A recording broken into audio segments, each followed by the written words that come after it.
오늘 우리 모두에게 주신 하나님의 말씀은 로마서 8장 1절로 17절까지 말씀입니다. 신약성경 248쪽에 있습니다. 로마서 8장 1절로 17절까지 말씀입니다. 1절부터 읽도록 하겠습니다. 그러므로 이제 그리스도 예수 안에 있는 자에게는 결코 정죄함이 없나니 이는 그리스도 예수 안에 있는 생명의 성령의 법이 죄와 사망의 법에서 너를 해방하였음이라. 율법이 육신으로 말미암아 연약하여 할 수 없는 그것을 하나님은 하시나니 곧 죄로 말미암아 자기 아들을 죄 있는 육신의 모양으로 보내어 육신의 죄를 정하사 육신을 따르지 않고 그 영을 따라 행하는 우리에게 율법의 요구가 이루어지게 하려 하심이니라. 육신을 따르는 자는 육신의 일을, 영을 따르는 자는 영의 일을 생각하나니 육신의 생각은 사망이요 영의 생각은 생명과 평안이니라. 육신의 생각은 하나님과 원수가 되나니 이는 하나님의 법에 굴복하지 아니할 뿐 아니라 할 수도 없음이라. 육신에 있는 자들은 하나님을 기쁘시게 할 수 없느니라. 만일 너희 속에 하나님의 영이 거하시면 너희가 육신에 있지 아니하고 영에 있나니 누구든지 그리스도의 영이 없으면 그리스도의 사람이 아니라. 또 그리스도께서 너희 안에 계시면 몸은 죄로 말미암아 죽은 것이나 영은 의로 말미암아 살아있는 것이니라. 예수를 죽은 자 가운데서 살리신 이의 영이 너희 안에 거하시면 그리스도 예수를 죽은 자 가운데서 살리신 이가 너희 안에 거하시는 그의 영으로 말미암아 너희 죽을 몸도 살리시리라. 그러므로 형제들아 우리가 빚진 자로 돼 육신에게 져서 육신대로 살 것이 아니니라. 너희가 육신대로 살면 반드시 죽을 것이로되 영으로서 몸의 행실을 죽이면 살리니 무릇 하나님의 영으로 인도함을 받는 사람은 곧 하나님의 아들이라. 너희는 다시 무서워하는 종의 영을 받지 아니하고 양자의 영을 받았으므로 우리가 아빠 아버지라고 부르짖느니라. 성령이 친히 우리의 영과 더불어 우리가 하나님의 자녀인 것을 증언하시나니 자녀이면 또한 상속자 곧 하나님의 상속자요 그리스도와 함께한 상속자니 우리가 그와 함께 영광을 받기 위하여 고난도 함께 받아야 할 것이니라. 아멘. 우리 예배 자리에 나온 사람들 우리 서로 환하게 기쁨의 미소를 띄우고 인사하면 좋겠습니다. 예배하는 당신이 참 아름답습니다.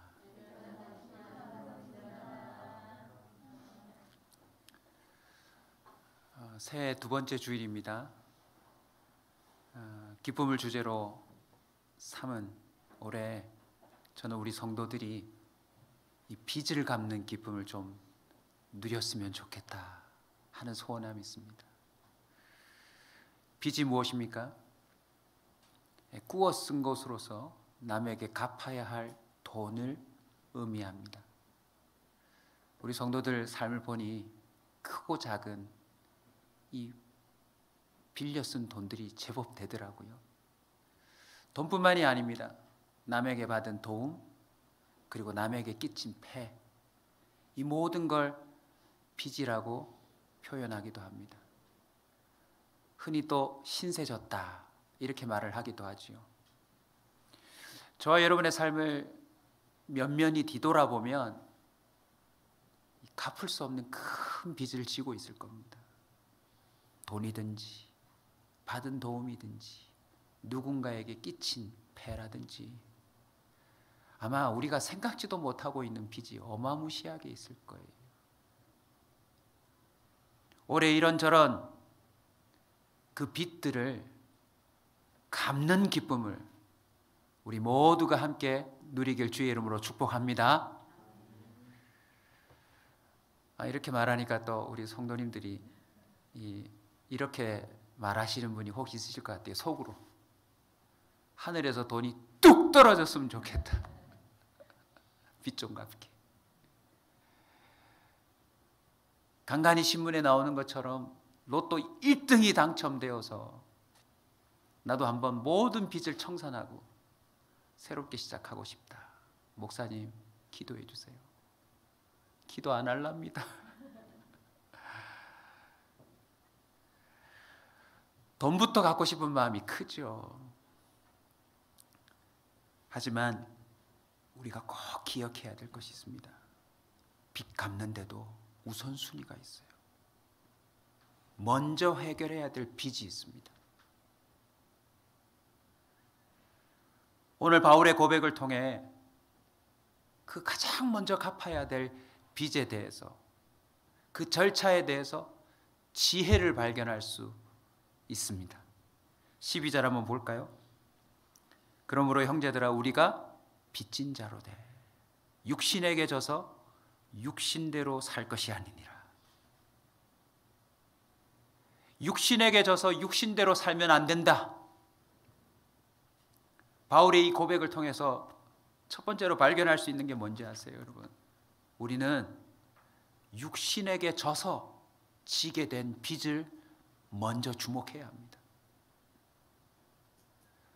돈도 돈이지만 우리가 이 세상에 태어나서 육신을 입고 살아오는 가운데 그 육신의 연약함 때문에 그 육신에게 져서 지게 된 빚들이 있더라는 거죠. 한마디로 죄값입니다. 죄값. 우리나라 불교계를 대표하는 성철 스님이란 분이 계셨죠. 그분이 평생에 하여튼 자신의 마음을 비우려고 애쓰신 분으로 되게 유명한 스님이신데, 그분이 돌아가실 때 했던 말이 신문 곳곳에 기사로 났던 것을 기억합니다. 93년 11월 5일자 신문부터 시작해서 그 주변으로 계속 이 스님의 말이 기사화되었는데요. 생평기강, 남녀군, 미천과옥, 과수미 뭐 이런 표현을 쓰셨는데, 설명하자면 일평생 남녀 무리를 속여 미치게 했으니 그 죄업이 하늘에 미쳐 수미산에 이르는 것보다 더 크도다. 수미산은 불교의 세계관에서 말하는 우주의 중심이 되는 가장 큰 산, 거대한 산이래요. 가상의 산이겠죠. 근데 이 스님이 뭘 깨달았어요? 당신이 평생에 수도하며 삶에도 불구하고 남녀에게 미친 나의 죄가가 그 수미산보다 더 크다라고 깨달아 버린 거예요. 우리가 평생에 지은 죄는 값으로 환산할 수가 없을 겁니다. 그리고 그 값은 성경이 명확하게 말해요. 사망이라고. 로마서 6장 23절 잘 아시죠? 죄의 삭은 사망이다. 우리가 이 땅에서 이런저런 기쁨을 다 찾아 누리지만 결국 그 기쁨이 사그라들어요. 왠 줄 아세요? 죽음을 직감하기 때문에. 히브리서 9장 27절은 또 이렇게 말합니다. 죽는 게 끝이 아니다. 죽는 게. 한 번 죽는 것은 사람에게 정해진 것이지만 그 후에 심판이 또 있다. 누군가는 사망으로, 죽음으로 자신의 죄값을 치르려고 해요. 그래서 실제로 이 땅에서도 사람이 지은 가장 큰 죄에 대해서 사형으로 다스리잖아요. 죽여버리자. 그 죽음으로 저 사람의 죄값을 치르게 하자. 근데 우리는 이미 알고 있어요. 사망으로도 죄값을 치를 수가 없다. 요즘 우리 대한민국을 떠들썩하게 하는 우리 정인이라는 아이의 그 죽음에 대해서도 온 국민이 애도하고 있는데, 아무리 그 양부모를 처벌하자고 해도 정인이가 당한 고통과 죽음을 뭐로 갚을 겁니까? 각계 인사들이 그 앞에 찾아가서 뭐 과자 놓고 뭐 거기에다가 다시 고개를 숙이고 사죄를 한들 정인이가 당한 그 고통과 아픔을 누가 갚을 겁니까?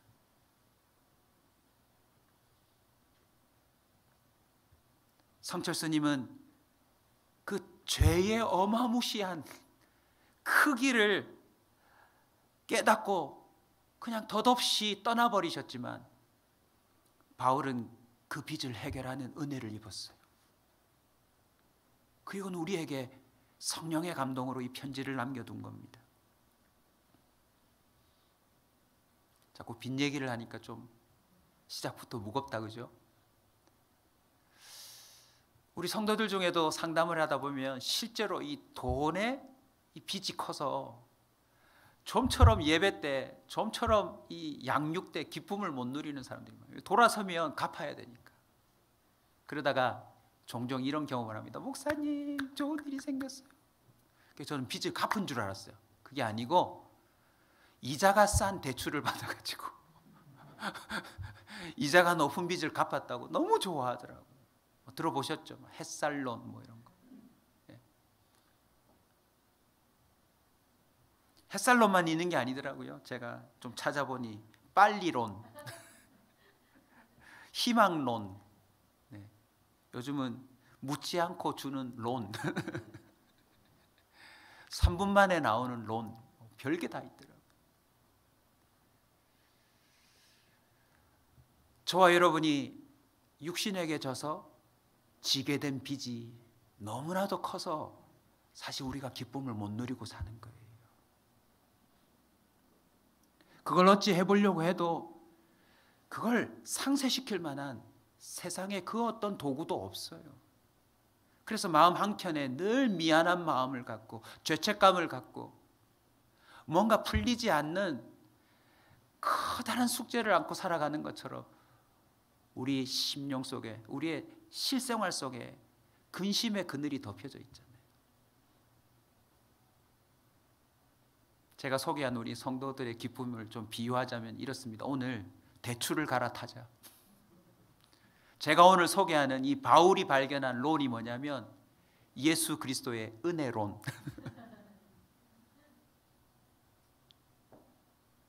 자, 갈아타시려면 아멘. 네.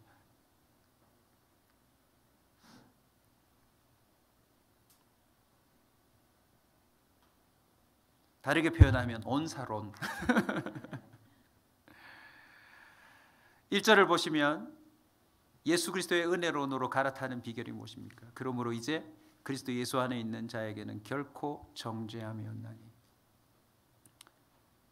예수 그리스도의 그 은혜 안으로 들어가는 겁니다.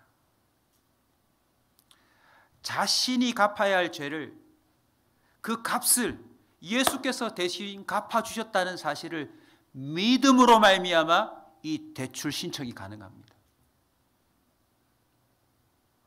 대신 갚으셨다.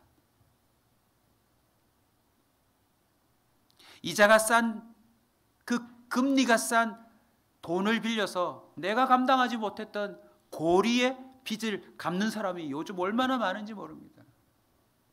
근데 만약 무이자라면 더 좋겠죠. 안 그래요, 여러분? 여러분이 진 빚이 얼마이든지 간에 무이자로 그걸 갚아준다면 여러분 당장 신청하지 않겠어요? 바울은 깨달았습니다. 세상에 그 어떤 돈으로도 갚을 수 없는 자신의 그 죄에 대해서 예수 그리스도의 은혜가 이미 갚아버렸다는 사실을 발견한 거예요. 그래서 갈라디아 교회 사람들에게는 이렇게 또 편지를 보냈더라고요. 오늘 편지는 로마 교인에게 보낸 편지이고, 바울이 갈라디아 1장 4절에 이렇게 말합니다. 그리스도께서 하나님 곧 우리 아버지의 뜻을 따라 이 악한 세대에서 우리를 건지시려고 우리의 죄를 대속하기 위하여 자기 몸을 주셨으니 영광이 그에게 세세토록 있을지어다. 아멘. 악한 세대에서 우리를 건지시려고 자신의 아들을 주사 대속시켰대요. 대속이 무엇입니까? 대신 갚다. 저와 여러분의 삶 안에 죽음으로 해결되지 않는 죄들이 쌓여 있어서 우리는요 사실 기쁨이 없어요. 여러분, 돈이야 어떻게든 마련해서 돌려주면 그게 갚아져요.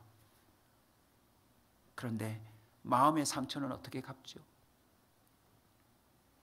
우리가 알게 모르게 비난하고 정죄하고 말 함부로 하고 행동 함부로 해서 저지른 다른 사람에 대한 명예훼손은 어떻게 갚죠?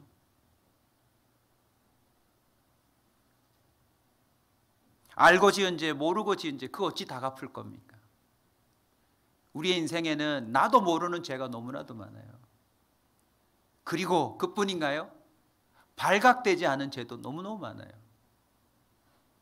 어느 날 우체통에 보면 여러분이 어디선가 불법 주차를 했거나 과속을 했다고 사진이 찍혀서 탁 편지 봉투에 오면 기분이 좋던가요? 씁쓸하던가요? 엄청 씁쓸하잖아요. 보통 편지 왔다고 하면 뭔가 좋은 소식을 기대하고 달려가서 탁 꺼내는데 딱 여는 순간 범칙금이 날아왔다. 얼마나 기분이 씁쓸합니까? 근데 한번 솔직히 양심 고백해 봅시다. 우리가 발각되지 않아서 그렇지 불법 주차를 얼마나 많이 합니까? 과속을 얼마나 많이 합니까? 기록을 깬 차를 봤는데 마티즈 소형차가 210km를 달려가지고 대단한 용기예요.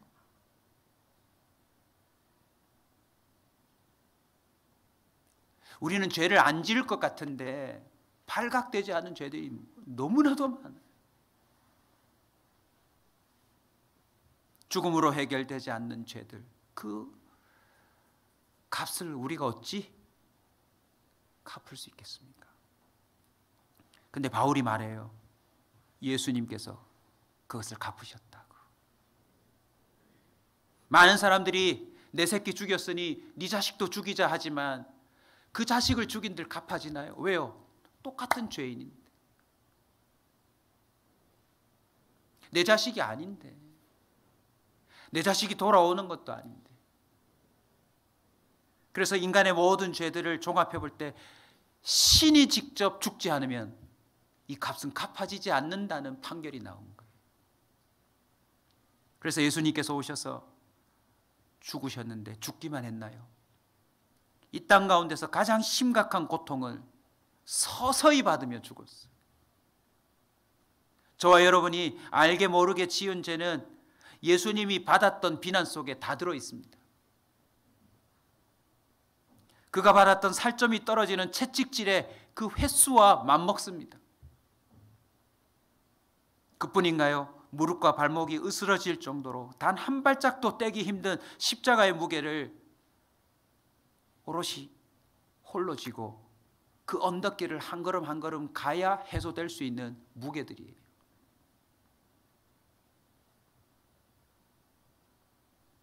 예수님이 직접 그 무게를 돈으로 환산한 이야기를 우리는 복음서에서 발견할 수 있습니다.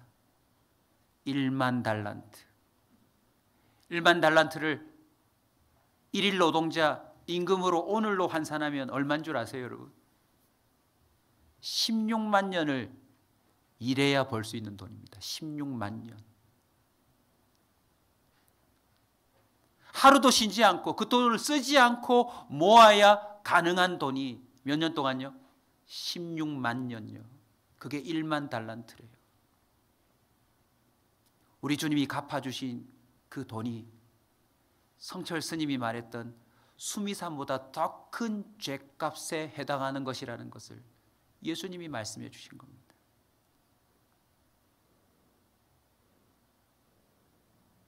저와 여러분이 올해 안에 예수 그리스도의 그 대신 갚으신 그 대속의 은혜를 깨닫는 기쁨이 있기를 축원합니다. 바울이 말한 두 번째 그 은혜는 무엇입니까? 바로 해방입니다. 해방. 대신 갚으셨다. 그리고 나는 해방되었다. 그리고 너도 해방되었다. 오늘 본문 보십시오. 죄와 사망의 법에서 나는 해방되었다. 생명의 성령의 법으로. 지금도 법의 추적을 받고 있는 사람이 꽤 많습니다. 출국도 못하고요. 함부로 신분증을 내놓을 수도 없고요. 세금을 내지 않아서 이런저런 범칙금을 해소시키지 않아서 소위 죄값을 치르지 않고 지금도 법에 의해서 살아있지만 세상에 없는 사람처럼 쫓겨다니는 사람이 너무너무 많대요. 근데 바울이 무엇을 깨달았습니까? 예수 그리스도의 대신 갚아주심, 그것으로 인하여 결코 정죄함을 받지 않을 뿐더러 이제는 깨끗한 사람으로 신분이 새로워졌다는 것. 시편 기자는 미리 구약 성경에 이 해방을 이렇게 표현해 뒀더라고요. 124편 7절입니다. 우리의 영혼이 사냥꾼의 올무에서 벗어난 새같이 되었나니. 올무가 끊어짐으로 우리가 벗어났도다. 사냥꾼의 올무에서 벗어난 새같이 영원히 해방되었대요. 이 육신 안에 갇혀서 그 육신의 연약함에 끌려다니던 영혼들에게 해방감이 주어진대요. 로마서 6장으로 한번 가볼까요? 우리 8장을 읽었는데 2장을 앞으로 넘기셔서 우리 눈으로 직접 확인합시다. 6장 14절 먼저 읽읍시다. 죄가 너희를 주장하지 못하리니 이는 너희가 법 아래 있지 아니하고 은혜 아래 있습니다. 예수 그리스도의 은혜론을 저와 여러분이 혜택으로 받으면 어떤 일이 벌어집니까? 더 이상 이전에 빚지게 만들었던 그 육신의 연약함에 주장당하지 않습니다. 죄의 종로를 타지 않는 은혜가 임해요. 9절로 읽어봅시다. 이는 그리스도께서 죽은 자 가운데서 살아나셨음에 다시 죽지 아니하시고 사망이 다시 그를 주장하지 못할 줄을 알미로라. 이 본문을 이렇게 설명하면 우리 성도님들이 좀 이해하실 것 같아요. 부모님이 내가 평생에 진 빚을 나 몰래 갚았다고 칩시다. 그런데 이 사실을 내가 잘 깨닫지 못했어요. 누구만 알아요? 갚은 부모님과 그 돈을 받은 내 빚쟁이만 알고 있는데 아버지가 죽어버렸어요. 그러면 그 빚을 받은 빚쟁이는 뭐 할 수 있습니까? 입을 닦아버릴 수 있어요. 어차피 이 아들도 잘 모르니. 그래서 버젓이 나에게 또 요구할 수 있습니다. 근데 바울이 뭘 깨달았냐? 바울이 벌써 지금 이 자신에게 진 죄값을 갚으려고 하는 순간에 예수님이 죽고 없거든요. 없었잖아요, 여러분. 근데 그 주님이 부활하신 것을 그는 만나게 되었어요. 예수님이 지금 어떻게 하고 있는 줄 아십니까? 2000년 전에 돌아가신 분이 나와 무슨 상관이 있냐? 지금 이렇게 말하는 분들이 많은데 예수님은 십자가로 2000년 전에 우리의 모든 죄값을 갚으셨고 3일 만에 부활하셔서 당신 스스로 그 갚으신 것을 지금도 보증하고 있습니다. 이게 예수 그리스도의 은혜론의 놀라운 비밀입니다. 그래서 예수 그리스도를 믿는 자에게는 부활하신 주님이 너희는 더 이상 그 빚의 종로를 탈 필요 없다라고 하는 확정을 계속 우리에게 주시는 것입니다. 그 구체적인 증거가 오늘 본문에 또 나오죠. 9절입니다. 8장 9절. 만일 너희 속에 하나님의 영이 거하시면 너희가 육신에 있지 아니하고 영에 있나니 누구든지 그리스도의 영이 없으면 그리스도의 사람이 아니라. 11절도 봅시다. 예수를 죽은 자 가운데서 살리신 이의 영이 너희 안에 거하시면 그리스도 예수를 죽은 자 가운데서 살리신 이가 너희 안에 거하시는 그 영으로 말미암아. 한번 따라서 합시다. 너희 죽을 몸도 살리시리라. 예수 그리스도의 은혜론을 정리하면 이렇습니다. 대신 갚아주셨고요, 우리를 해방시키시고요, 그리고 세 번째는 선물이 나와요. 보통 은혜 가면 적금을 들거나 뭐 그들이 원하는 상품을 하나 들면 선물을 주는데 저는 처음에 그 선물이 대단히 큰 줄 알았어요. 왜냐하면 은행에서 주는 거니까. 근데 언제나 제가 받을 때마다 실망해요. 치약 주거든요. 본인도 미안했던지 항상 2개 주더라고요.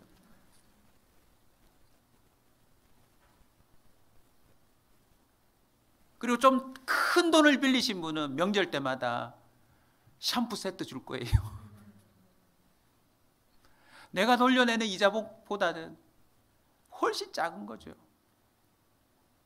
그런데 우리 주님은 성령을 선물로 주세요.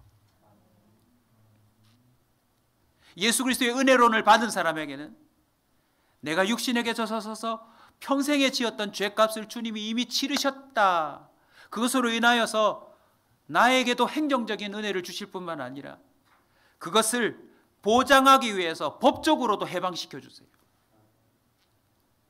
여러분, 우리의 욕심을 자극하는 사탄에게 우리가 이 사실을 알고 주님의 그 은혜의 보증서를 내밀어야 합니다. 주님이 나를 이미 해방하셨다.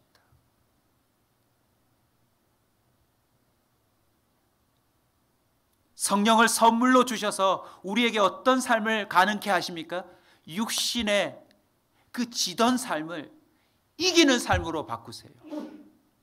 여기서부터 어떤 역사가 나타나냐면 이제는 주님이 우리에게 대출해 주신 그 은혜를 갚는 삶이 가능해집니다. 은행에서는 우리에게 그럼요, 급하시죠, 어려우시죠, 이 돈 빌려 가십시오 하는데 서류가 얼마나 까다로운지요.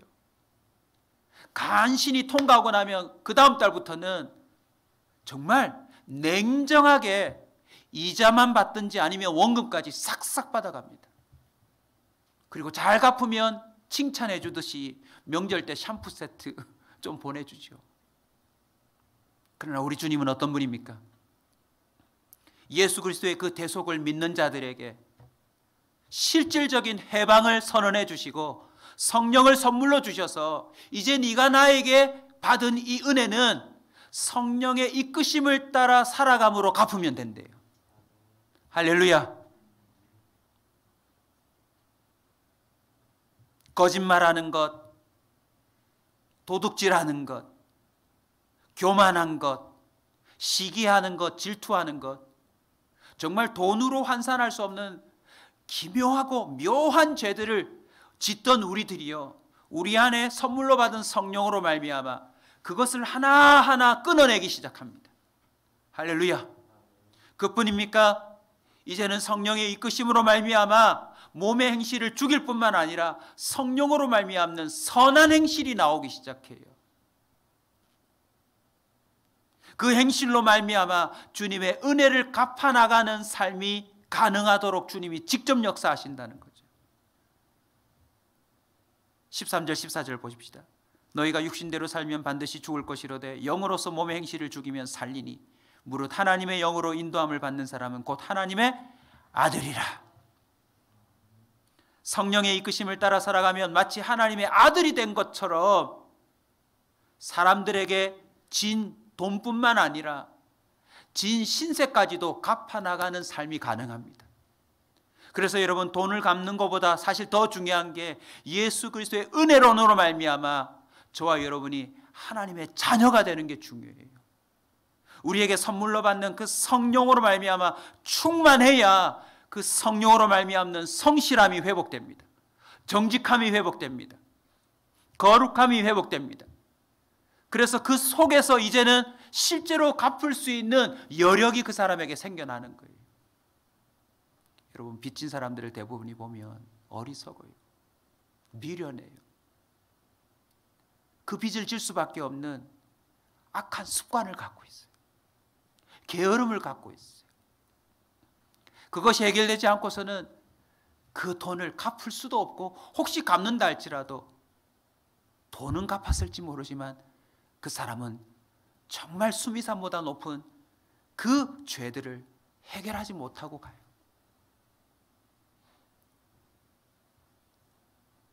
갈라디아 교회 편지를 보내면서 바울이 이렇게 말합니다. 성령으로 말미암으면 너에겐 열매가 맺힐 거다. 그 열매 9가지가 무엇인지 우리는 잘 알고 있죠. 같이 한번 외칩시다. 사랑, 희락, 화평, 오래 참음, 자비, 양성, 충성, 온유, 절제. 9가지 열매가 맺혀요. 여러분, 열매가 맺히면 그 다음은 순서가 뭡니까? 지나가는 사람이 그거 따먹는 것 아닙니까? 저와 여러분이 사랑으로부터 출발하여서 성령의 이끄심을 따라 맺어지는 몸의 행실을 통하여 우리는 우리가 평생 빚진 것들을 갚을 수 있는 삶이 가능해지는 것입니다. 그뿐이 아니에요, 여러분. 그 삶의 이어짐 속에 바울이 말하는 기적이 나타납니다. 오늘 본문 읽고 설명드릴까요? 14절 17절 읽읍시다. 14절 무릇 하나님의 영으로 인도함을 받는 사람은 곧 하나님의 아들이라. 17절요. 자녀이면 또한 상속자 곧 하나님의 상속자요 그리스도와 함께한 상속자니 우리가 그와 함께 영광을 받기 위하여 고난도 함께 받아야 할 것이니라. 바울이 말합니다. 아니, 대출을 받은 셈인데 나중에 그 은행장의 상속자가 된대요. 예수 그리스도가 대신 갚아주셨고, 그걸로 인하여 우리에게 해방을 선포해 주셨고, 그걸 보증하기 위하여 성령을 선물로 주셔서 우리가 남은 삶 가운데 실질적으로 주님의 은혜에 보답하며 갚는 삶을 허락하실 뿐만 아니라 그 삶 속에서 우리에게 상속자가 되도록 만든대요. 여러분, 이 상속의 1번이 뭔지 아십니까? 영광이에요. 영광. 부활의 영광입니다. 죄의 값이 죽음인데 그 죽음을 뛰어넘는 예수님이 직접 보여주신 부활의 영광을 우리에게 상속시켜 주신다는 겁니다. 목사님, 그건 죽어야 확인하는 거 아닙니까? 여러분, 죽은 사람이 살아나는 것도 어렵지만 살아있는 사람이 새로운 사람으로 태어나는 부활도 그만큼 어렵습니다. 근데 그게 가능해져요. 그래서 그 사람이 이제 바뀝니다. 자신에게 하나님의 나라, 부활뿐만 아니라 영원히 예비되어 있는, 정말 돈으로 갈 수도 없고 살 수도 없는 천국의 삶이 자신에게 주어졌다는 걸 확실히 알게 되자, 그때부터 그는 자신에게 주어지는 은혜의 소위 돈들을요, 은혜의 소위 펀드를 막 베풀게 돼 있습니다. 좀 비유하자면 미국의 대통령이 새로 바뀌었잖아요. 트럼프가 되든 바이든이 되든 새로운 대통령이 되면 항상 펼치는 정책이 있습니다. 뭔지 아십니까? 미국 대통령이 특별히 하는 일, 세계 최고의 대통령이 할 수 있는 일 뭐게요? 돈 찍어내는 일이요. 아마 역대 최대로 또 돈을 찍어내어서 경기 부양을 시킬 겁니다. 미국은 돈을 찍어낼 수 있는 힘이 있는 나라이거든요. 그러나 그것은 고스란히 미국뿐만 아니라 세계 경제의 부채로 돌아와요. 우리 주님은 어떤 분이십니까? 우리에게 영원한 나라를 상속했다, 죽음도 이기는 부활을 상속했다는 걸 가르쳐 줌으로 인해서 우리에게 주어지는, 공급하시는 모든 걸 이제 사람들에게 나눌 수 있는 여유를 줍니다. 할렐루야. 그래서 기적이 일어나요. 누구도 갚을 수 없는 그 마음의 빚, 돈으로 메울 수 없는 그 상처들의 균열들이 치유되고 회복되는 기적이 나타나더라는 것입니다. 시편 116편 12절을 묵상하다가 가슴에 새겨 두었는데요, 저도 아직 다 이해는 못했지만 짧지만 제 지금까지의 인생 가운데 발견한 그 예수 그리스도의 은혜론을 제가 지금까지 썼잖아요. 그 혜택을 누렸잖아요. 그걸 아는 자로서 이 시편 기자의 고백을 보니까 새벽에 이 말씀을 묵상하는데 너무너무 가슴 벅차더라고요. 이런 표현입니다.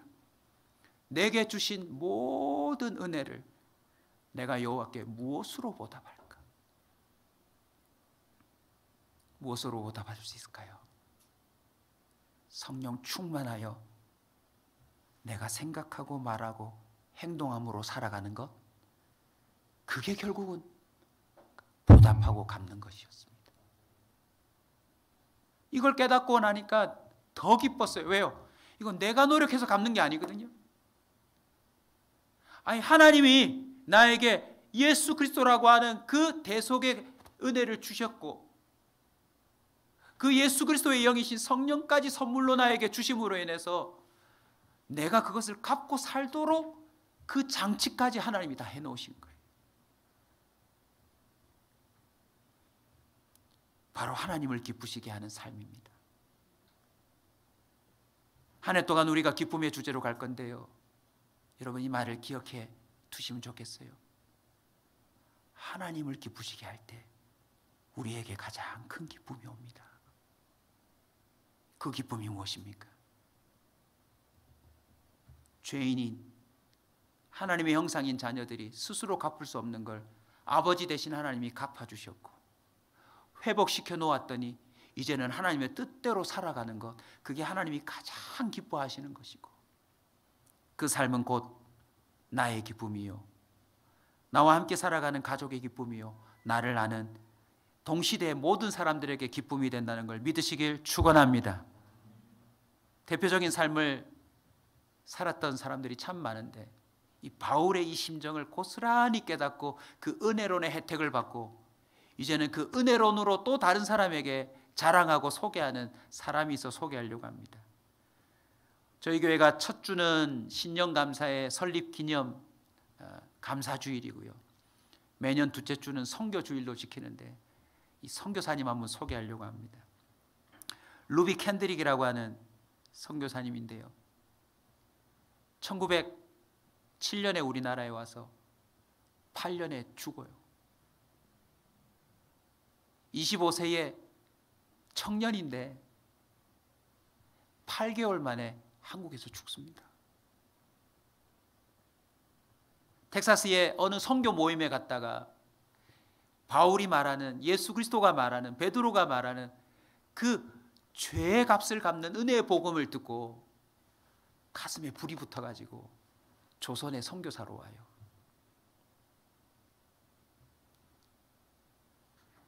황해도 개성으로 파송받아서 사역하다가 8개월 만에 맹장염으로 죽는데요. 그가 이 땅에 머물다가 부모님에게 보낸 편지가 있습니다. 그 편지 내용이 이래요, 여러분. 아버지, 어머니, 이곳 조선 땅은 참으로 아름다운 곳입니다. 모두들 하나님을 닮은 사람들 같습니다. 선한 마음과 복음에 대한 열정으로 보아 아마 몇십 년이 지나면 이곳은 예수님의 사랑이 넘치는 곳이 될 것 같습니다. 저는 복음을 듣기 위해 20km를 맨발로 걸어오는 어린아이들을 보았을 때 그들 안에 하나님의 사랑 때문에 오히려 위로를 받습니다. 그러나 한편에서는 탄압이 점점 심해지고 있습니다. 그저께는 예수님을 영접한 지 일주일도 안 된 서너 명이 끌려가 순교했고 토마스 선교사와 제임스 선교사도 순교했습니다. 선교본부에서는 철수하라는 지시가 있었지만 대부분의 선교사들은 그들이 전도한 조선인들과 아직 숨어서 예배를 드리고 있습니다. 그들은 모두가 순교를 할 작정인가 봅니다. 오는 밤도 유난히도 고향으로 돌아가고 싶습니다. 외국인을 죽이고 기독교를 증오한다는 소문 때문에 부두에서 저를 끝까지 말리셨던 어머니의 얼굴이 자꾸 제 눈앞에 어른거립니다. 아버지, 어머니, 어쩌면 이 편지가 마지막일 수도 있습니다. 제가 이곳에 오기 전 뒷뜰에 심었던 한 알의 씨앗이 이제 내년이면 온 동네가 꽃으로 가득하겠죠. 그리고 또 다른 씨앗을 만들어 조선 땅에는 많은 꽃들이 피고 그들도 여러 나라에서 씨앗이 될 것입니다. 저는 이 땅에 저의 심장을 묻겠습니다. 바로 이것은 제가 조선을 향해 가지는 열정이 아니라 하나님께서 조선을 향해 가지신 열정이라는 것을 알게 되었습니다. 어머니, 아버지, 사랑합니다. 이 편지가 텍사스에 도착하고 이 편지를 통하여서 그 텍사스의 청년들 20명이 조선의 선교사로 오기로 결정합니다. 그녀가 세상을 떠나기 전에 만일 내가 죽으면 텍사스 청년들에게 10명씩 20명씩 조선의 선교사로 오라고 일러 주십시오라고 말했대요. 근데 정말 20명의 선교사가 한국으로 파송되어 옵니다. 그는 8개월 만에 죽었지만 그의 묘비 비문에 이렇게 그는 기록해 두었어요. 내 목숨 1000개가 있다면 조선을 위해 바치겠습니다. 이게 그녀의 비문입니다. 그 뒤로 이 조그만한 땅덩어리 한반도에 126년 200년도 되지 않는 짧은 세월 동안 수천 명의 선교사들이 와서 헌신했고 죽었고 그것이 오늘 우리의 한국교회가 되었습니다.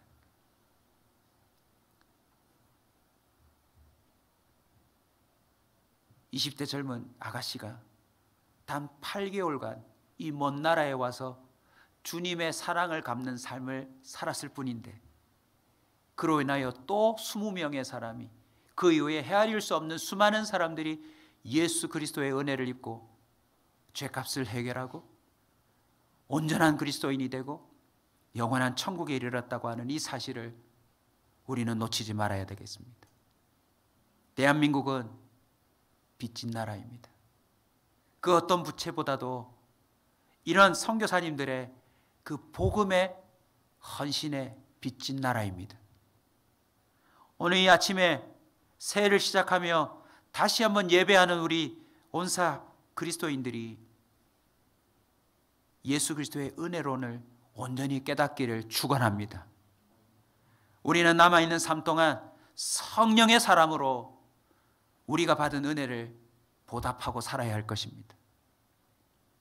더 이상 육신에게 져서 또다시 하나님이 갚아놓으신 그 죄를 마치 빚지는 것처럼 죄의 노예로 살아갈 어리석은 삶이 되어서는 아니 될 것입니다. 로마서 2장은 이렇게 증언합니다. 하나님께서는 각 사람에게 행한 대로 보응할 것이다. 참고 선을 행하여 영광과 존귀와 썩지 아니함을 구하는 자에게는 영생으로 하실 것이고, 오직 당을 지어 진리를 따르지 아니하고 불의를 따르는 자에게는 진노와 분노로 하시리라. 악을 행하는 각 사람의 영에는 환난과 공고가 있으리니 먼저는 유대인에게요 그리고 헬라인에게며, 선을 행하는 각 사람에게는 영광과 존귀와 평강이 있으리니 먼저는 유대인에게요 그리고 헬라인에게로다. 저와 여러분의 삶 가운데 성령으로 말미암는 거룩한 행실이 나타나기 시작할 때 영광과 존귀와 평강이 주어질 줄로 믿습니다. 우리 다 함께 말씀 붙들고 기도할까요?